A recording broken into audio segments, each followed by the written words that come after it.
기독교 강요 제2권 제10장 7에서 14절 구약 족장들의 신뢰를 근거로 살펴본 구약 백성들의 소망의 목표 7절 조상들과 하나님의 말씀 그리고 영생 그러나 독자들은 우리가 율법과 선지자들의 글에 나타나는 증언들을 인용하여 그리스도와 사도들의 말씀처럼 영적 언약이 족장들에게도 공통적으로 주어졌다는 사실을 증명해 주기를 바랄 것이다. 자, 그러면 그들이 바라는 대로 하기로 하자. 사실 그렇게 하면 반대자들의 논리를 더 확실하게 반박할 수 있고 또한 그렇게 인용하고 나면 그들이 문제를 도저히 회피할 수가 없을 것이니 나로서도 기꺼이 그렇게 하고 싶다.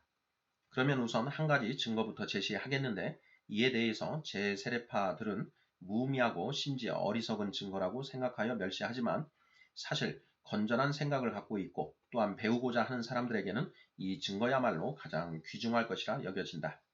나는 하나님의 말씀에 생명력이 있어서 거기에 참여하도록 하나님께서 허락하신 모든 사람들의 영혼을 그것이 살려준다는 것을 당연한 사실로 받아들인다. 하나님의 말씀이 살아있고 항상 있는 썩지 아니할 씨앗이라는 베드로의 진술은 이사야의 말씀과 연관되는 것으로서 언제나 진리였기 때문이다. 베드로전서 1장 23절, 이사야서 40장 8절. 자, 하나님께서 옛날 유대인들을 이러한 거룩한 끈으로 자기 자신과 엮어 놓으셨으니 그가 그들을 구별하셔서 영원한 생명에 대한 소망을 갖게 하셨다는 것에 대해서는 의심이 있을 수 없다.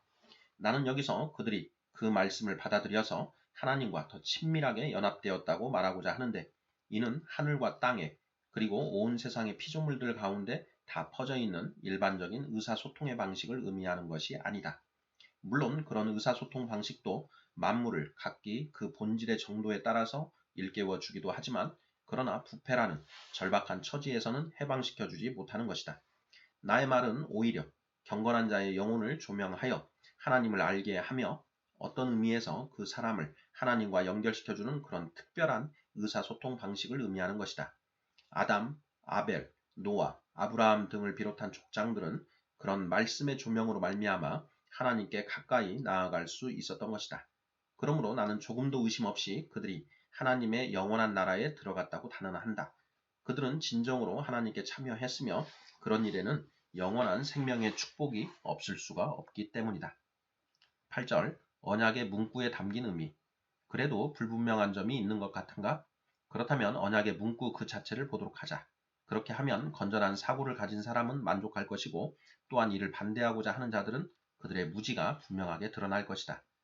여호와께서는 그의 종들과 언제나 다음의 말씀으로 언약을 맺으셨다.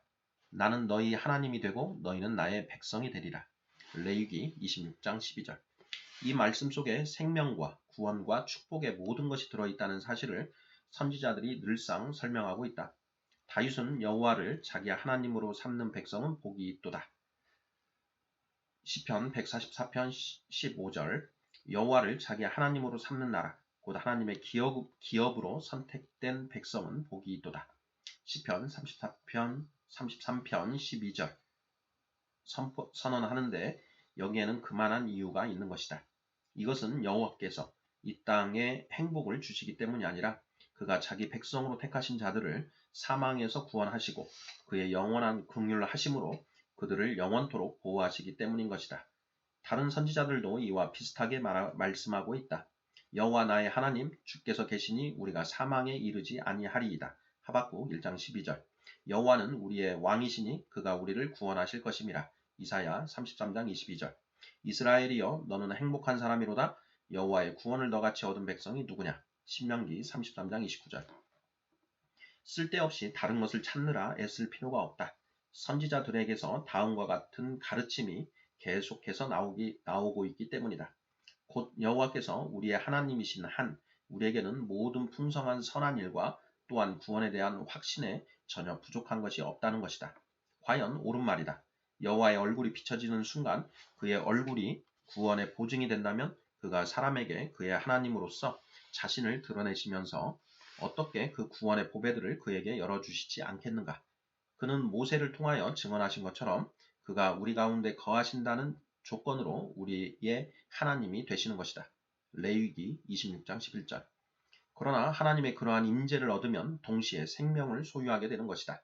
더 이상 다른 표현이 없고 나는 너희의 하나님이 되리니 라는 말씀만 있다 할지라도 출애굽기 6장 7절 거기에는 영적인 생명에 대한 충분한 약속이 확실히 담겨 있는 것이다. 하나님께서 그들의 하나님이 되신다는 것은 그저 그들의 육체에게만 하나님이 되신다는 뜻이 아니고 특히 그들의 영혼에게 하나님이 되신다는 뜻이기 때문이다. 그러나 의로 말미암아 하나님과 연합되지 않는 한 영혼은 여전히 사망 가운데서 하나님과 동떨어진 상태에 있는 것이다. 그러나 반대로 그런 연합이 있을 때에는 거기에 영원한 구원이 함께 수반되는 것이다. 9절 하나님의 축복은 죽음을 초월함.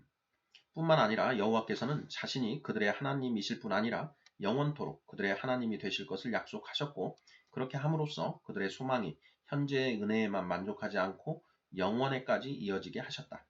여러 구절들에서 나타나지만 미래의 생명에 대한 이러한 사실은 신자들에게 큰 위로를 주었다. 그들은 하나님께서 절대로 그들을 그냥 버려두지 않으신다는 사실을 생각함으로써 현재의 공경에서는 물론 미래에 대해서까지도 위로를 받았던 것이다. 더 나아가서 그 약속의 두 번째 부분에서 그는 하나님의 축복이 지상의 삶의 한계를 초월하여 그들에게 베풀어질 것이라는 사실을 더욱 분명하게 확신시켜 주셨다. 내가 너와 내 후손의 하나님이 되리라. 창세기 17장 7절. 하나님께서 죽은 자들의 후손을 복주심으로써 그 죽은 자들을 향하여 자비하심을 보이실 것이라면 그 죽은 자들 자신을 향해서는 훨씬 더 긍휼을 베푸실 것이 아니겠는가. 하나님은 사람들과는 다르시다. 사람은 친구에게 호의를 베풀고 싶어도 그가 죽어서 그 기회가 없어지면 그 자녀들에게 대신 호의를 베푼다. 그러나 하나님은 죽음 따위로 자비하심을 베푸실 기회가 사라지는 것이 아니므로 그의 긍휼하심의 열매를 죽은 자들에게서 물리지 않으시며 또한 그들을 위하여 천대에 이르기까지 복을 베푸시는 것이다. 출애굽기 20장 6절. 그러므로 여호와께서는 후손들 대대로 축복이 넘칠 것이라고 말씀하심으로써 그들이 죽은 이후에 누리게 될 그 자신의 선하심이 얼마나 풍성하고 위대한지를 이처럼 찬란한 증거를 통해서 입증하신 것이다. 아브라함과 이삭과 야곱이 죽은 지 오랜 세월이 흐른 후에 여호와께서는 자기 자신을 그들의 하나님이라 부르셨는데 출애굽기 3장 6절. 여기서 이 약속의 신실성이 인쳐졌고 어떤 의미에서는 성취되기도 한 것이다. 여호와께서 왜 그렇게 하셨는가? 자기 자신을 가리켜 이미 죽은 사람들의 하나님이라 부르시는 것은 어리석은 일이 아니었을까? 마치 나는 존재하지 않는 자들의 하나님이니라 라는 뜻처럼 되어버리지 않았겠는가? 그리하여 복음서 기자들은 그리스도께서 바로 이 증거로서 사두개인들을 반박하셨음을 보도하고 있다. 마태복음 22장 23절에서 32절, 누가복음 20장 27절에서 38절. 이 증거로 인해서 사두개인들은 모세가 죽은 자의 부활을 증언한 사실조차도 부인하지 못했다. 그들은 모세로부터 모든 성도들이 여호와의 수중에 있다는 사실, 신명기 33장 3절을 가르침 받았기 때문이었다. 이로 보건대 생명과 사망의 심판자이신 하나님께서 그의 보호와 보살피심과 인도하심 속에 받아들이신 자들은 심지어 죽는다 해도 결코 소멸되는 것이 아니라는 결론을 쉽게 얻을 수 있는 것이다. 10절 옛 조상들이 당한 고난. 그러면 이제 이 논쟁의 주요 쟁점을 살펴보기로 하자. 곧 과연 여호와께서 신자들에게 내세에 그들을 위하여 더 나은 삶이 있음을 생각하고서 이 땅의 삶을 멸시하고 하늘의 생명을 묵상할 것을 가르치셨는가 하는 것이 그것이다. 첫째로 하나님께서 그들에게 명하신 삶의 방식은 계속적인 훈련의 의미를 지니는 것이었다. 그들은 이런 훈련을 통해서 만일 이 세상의 삶에서만 행복하다면 자기들이야말로 모든 사람들 중에서 가장 비참한 자들이라는 것을 각성하였다. 아담은 잃어버린 자신의 행복을 기억하기만 해도 지극히 괴로움을 느끼는 상태에서 고된 수고를 통해서 자기의 필요를 겨우 채우며 살았다. 물론 위로가 남아있기는 했으나 하나님의 저주로 육체적인 노동을 하는 것만으로도 부족한 듯이 창세기 3장 17절 그런 가운데서도 극한 슬픔이 계속되었다.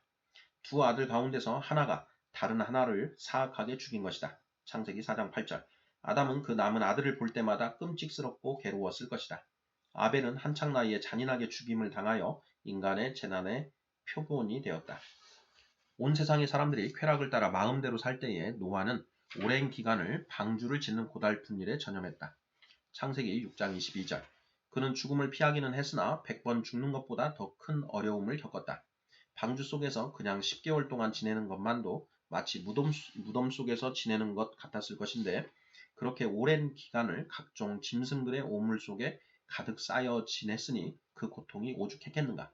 그런 엄청난 어려움을 극복하자 그에게는 새로운 슬픔이 닥쳤다. 자기 아들이 자기를 조롱하는 것을 몸소 보았고 하나님께서 크신 은혜로 홍수에서 안전하게 건지신 그 아들을 자기 입으로 저주하지 않을 수 없는 처지가 된 것이다. 창세기 9장 24, 25절 11절 아브라함의 삶 아브라함의 믿음을 생각하면 그 믿음은 신앙의 가장 훌륭한 모범으로 우리 앞에 제시되며 그는 과연 10만 명과도 맞먹는 사람이었다. 뿐만 아니라 하나님의 자녀가 되기 위해서는 우리가 그의 족속의 일원으로 인정되어야 한다. 창세기 12장 3절 아브라함이 모든 믿는 자들의 조상이면서도 그들 중에서 심지어 지극히 초라한 한 모퉁이조차 차지하지 못했다면 이보다 더 우스꽝스러운 일이 어디 있겠는가. 그러나 그를 믿는 자들의 숫자에서 제거시키면 심지어 가장 높은 종기의 위치에서 제거시키면 그것은 온 교회 전체를 제거하는 것이 되어버리는 것이다. 자, 그의 생애의 경험들을 살펴보자면 그는 처음 하나님의 명령으로 부르심을 받을 때에 창세기 12장 1절 그의 고향과 부모와 친구 등 사람들이 보통 인생에서 가장 소중한 것들로 생각하는 것들로부터 떠나게 된다. 하나님께서는 마치 의도적으로 그에게서 모든 인생의 즐거움을 빼앗으려 하신 것처럼 보이기까지 한다. 하나님께서 거하라고 명하신 그 땅에 도착하자마자 그는 기근으로 인하여 그 땅을 떠나게 된다. 창세기 12장 10절 도움을 얻기 위해서 피하여 간 곳에서 그는 자기 생명을 구하기 위해서 자기 아내를 내어줄 수밖에 없었는데 이는 여러 번 죽음을 당하는 것보다 더 쓰라린 일이었을 것이다. 하나님께서 거하라고 명하신 그 땅에 다시 돌아온 후에도 그는 다시 기근으로 인하여 그 땅을 떠나게 된다. 자주 굶주림을 당하며 떠나지 않으면 굶어 죽는 일까지 있는 그런 땅에 거하다니 이것이 대체 무슨 행복이란 말인가. 아비멜렉의 땅에서도 그는 똑같은 공경에 처하여 자기가 살기 위해서 자기 아내를 잃어버릴 처지가 되었다. 창세기 20장 1절 이하 여러 해 동안 안정되지 못한 상태에서 이리저리 방황하는 동안 그는 종들 사이에 시비가 끊이지 않아서 자기 아들처럼 아끼던 조카를 어쩔 수 없이 떠나 보내는데 창세기 13장 5에서 9절 이는 분명 자기의 수족을 도려내는 듯한 아픔이었을 것이다. 그리고 얼마 후 아브라함은 그의 조카가 원수들에게 사로잡혔다는 소식을 듣는다. 창세기 14장 14에서 16절 가는 곳마다 그의 주위에는 정말로 끔찍스럽게 야만스런 이웃들에게 시달림을 당했다. 심지어 자기가 큰 수고를 하여 파놓은 우물까지도 빼앗기기도 했다. 우물을 억지로 빼앗긴 사실이 없었더라면 그가 그랄 왕에게서 그것의 사용권을 되찾는 일도 없었을 텐데 말이다. 창세기 21장 25에서 31절 그리고 그는 노년에 이르러서도 자식이 없었는데 당시로서는 이것이야말로 가장 서럽고 쓰라린 일이었다. 그런데 모든 예상을 뒤엎고 드디어 그가 이스마엘을 얻게 된다. 창세기 16장 15절 그러나 이 아들의 출생으로 인하여 그는 큰 대가를 치러야 했다. 그가 여종의 교만을 부추겨서 그 스스로 가정 불화의 원인이 되었다는 식으로 불평하는 사라의 태도로 인하여 큰 괴로움을 겪게 되는 것이다. 창세기 16장 5절 그리고 마침내 이삭이 출생한다. 그러나 동시에 장자인 이스마엘을 마치 원수처럼 내쫓아버리지 않을 수 없게 된다. 이제 이삭이 홀로 남아 그에게서 노년에 지친 삶에 쉼을 얻는가 했더니 이번에는 이삭을 제물로 드리라는 명령을 받는다. 아버지가 자기 아들을 죽여야 하다니 이보다 더 끔찍한 일을 어떻게 상상할 수 있겠는가. 이삭이 병으로 죽었더라도 아브라함이야말로 노인들 중에서 가장 비참한 사람이었다고 모두들 생각했을 것이다. 노년에 얻은 아들이 그렇게 허망하게 죽었다면 차라리 아들이 없는 것보다 그 쓰라림이 배나 더했을 것이 아닌가. 그 아들이 만일 사람에게 죽임을 당했다면 재난에다 치욕이 덧붙여져서 괴로움이 컸을 것이다. 그러나 아들이 자기 아버지의 손에 사륙을 당하는 일이야말로 모든 재난을 능가하는 극한 괴로움이었던 것이다. 요컨대 그는 평생을 이리저리 흔들리고 괴로움을 당했다. 혹 누군가가 파란만장한 인생을 소재로 그림으로 그리려 한다면 아브라함의 인생보다 더 적절한 모델은 없을 것이다. 그가 그렇게 큰 어려움을 다 극복하고 마침내 안정을 찾았으니 그의 인생이 완전히 불행한 것만은 아니었다는 식으로 반론을 제기해서는 안 될 것이다. 우리는 오랫동안 무수한 어려움을 겪으며 싸우는 사람을 가리켜 그 사람이 행복한 삶을 산다고 말하지는 않는다.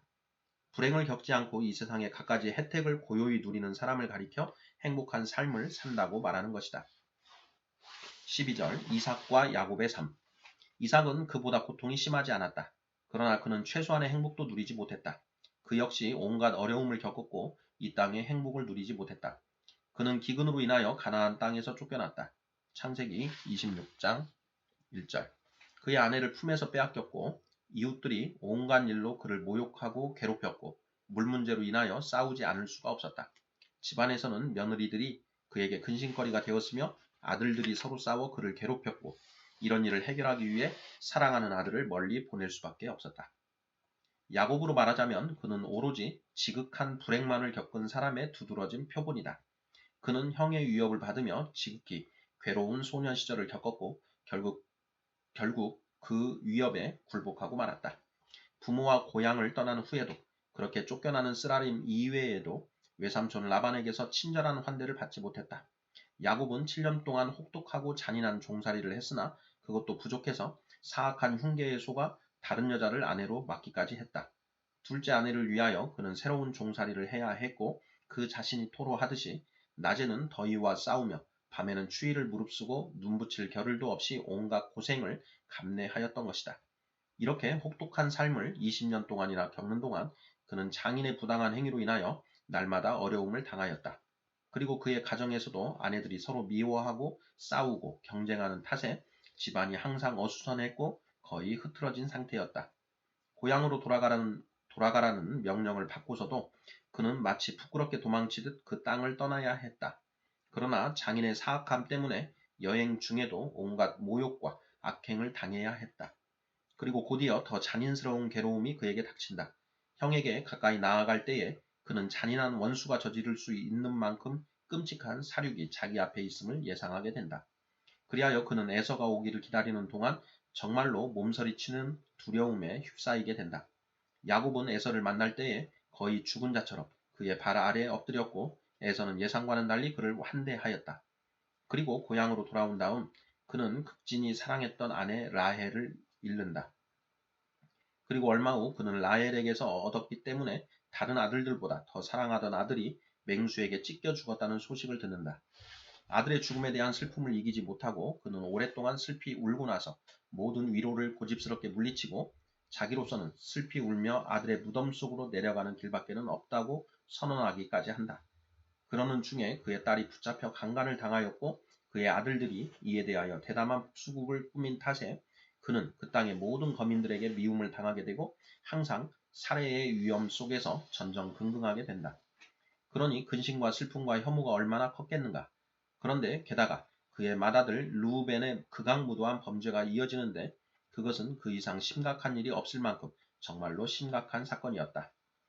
아내가 능욕을 당하는 일이야말로 가장 큰 불행 중에 하나로 여겨지는데 하물며 자기의 친아들이 그런 범죄를 저질렀으니 대체 무엇라 말을 할 수 있겠는가. 그리고 얼마 후 그 가족은 다시 근친상간으로 더럽혀진다. 그 어떠한 재난에도 끄떡하지 않는 강인한 정신을 가진 사람이라도 이렇게 부끄러운 일들이 계속 일어난다면 어쩔 수 없이 좌절을 겪을 것이다. 그의 생애에 종말이 가까워 올 무렵 자기 자신과 가족들의 굶주림을 해결하고자 애쓸 때에 또 한 가지 재난의 소식을 접하게 된다. 아들 하나가 감옥에 갇히게 되었다는 소식이 그것이었다. 그를 데려오기 위해서 야곱은 그의 유일한 기쁨인 베냐민을 다른 형제들의 손에 맡기지 않을 수 없었다. 그처럼 불행이 홍수처럼 밀려오는 상황 속에서 그가 과연 평안 가운데 숨을 쉴 틈이 있었을지를 누가 상상이나 할 수 있겠는가. 그리하여 그는 바로에게 말하는 중에 자신의 생애를 돌아보면서 자신이 짧은 생을 살았으나 험악한 세월을 보내었다고 이야기하는 것이다.